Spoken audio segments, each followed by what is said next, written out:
I may or may not have sparked a fairly important discussion on safety by saying on the Kia Sonet motoring first, can you drive?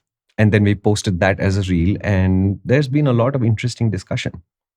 And I wanted to point out something which is a logical flaw in the arguments I'm reading in the comments, and a lot of which go to the idea of, but if I'm driving and something happens to me, which is somebody else who's not a great driver comes into me, somebody's driving on the wrong side, etc., etc., I'd rather be in a safer car than a car that is not safe. And fair enough.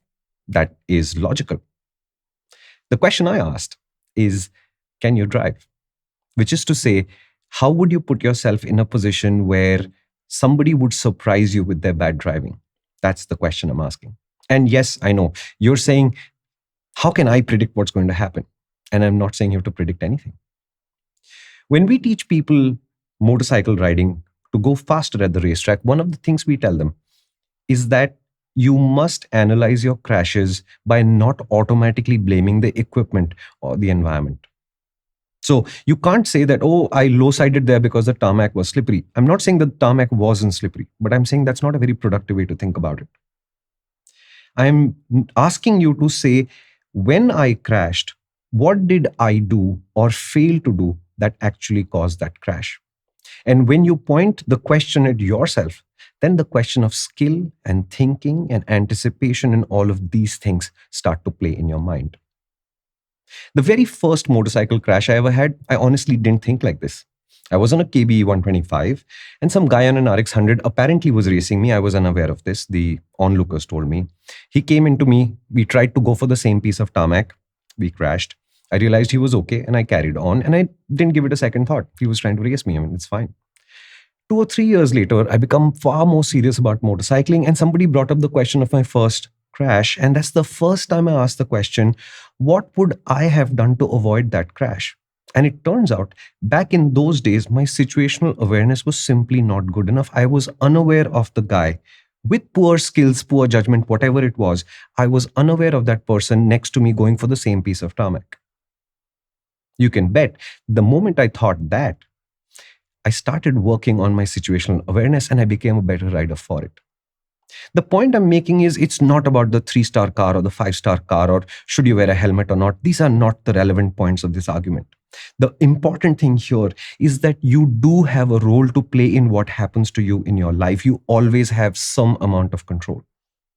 If you go through life focusing on everything that is out of control, it's going to be really frustrating because you're effectively looking at everything that you can't do anything about.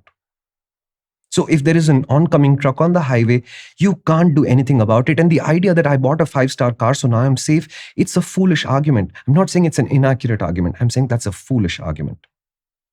The right way to think about it is, if you know that this happens in India, should you really be going at the speeds you were going at in the first place? Maybe that's the driving skill that I was asking you the question about.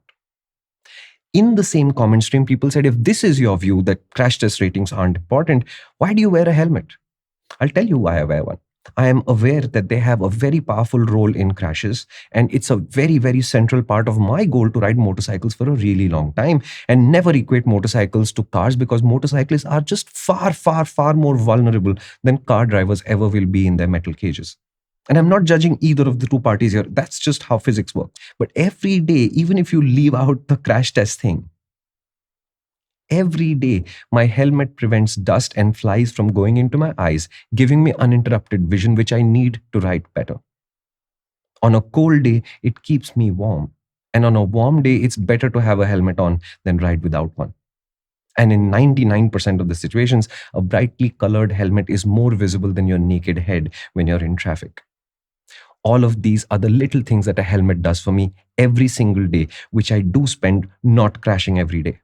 And I've worked very hard to have a skill set that allows me to perform that action every single day, knowing that there will be a small amount of risk involved every single day. And eventually I will have a crash, and hopefully it'll be something I'll walk away from, get back on a motorcycle and ride. The problem with thinking that the reason why I need a lot of passive safety is because I have no role to play is that you're not thinking like an enthusiast who values your driving experience and riding experience. You're leaving yourself out of your own life. You're choosing to be a passenger in the ride or drive of your life. I'm asking you to put thought into what you can control and then control those things actively. I'm asking you to choose to be the rider and driver of the drive of your life.